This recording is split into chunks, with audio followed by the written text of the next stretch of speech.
presented by Ragini Music. Masti.in DJ Mukesh Chakia. Hars Patna Recording Studio, Basantpur. कनक चलाई के न कोरो इशारा, देखे में लगता लफुआयो मारा।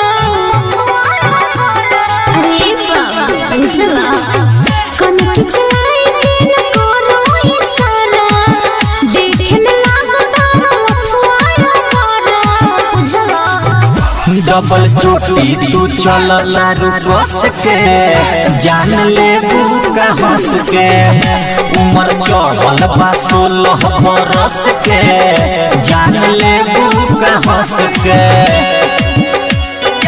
DJ Mukesh Chakia.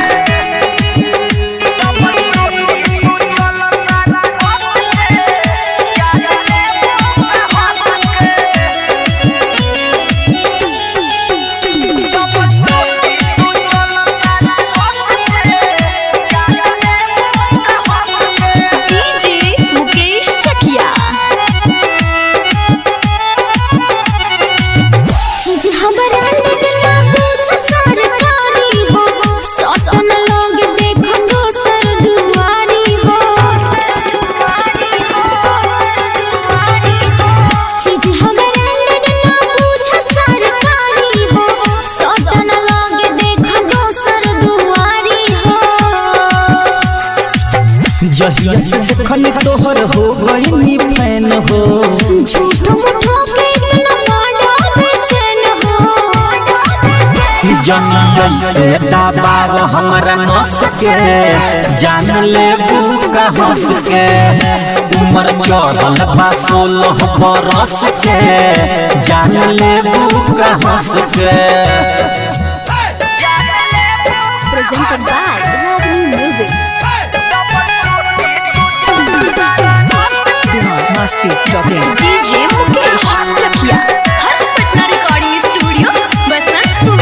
मासूम को भी देखी बड़े परेशान हो, लाखों करोड़ों में बमोर मुस्कान हो।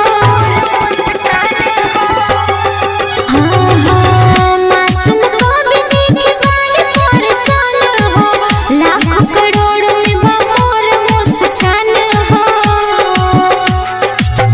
लकी राजा के दिल तोहर पयाइल झूठ के बाद हमारा पागलाई। का चले लू दुई तर देह में घस के जान ले का हंस के उमर चढ़ल बा 16 बरस के जान ले का हंस के कनक चलाई के न कोरो इशारा, देखे में लगता लफुआयो मारा।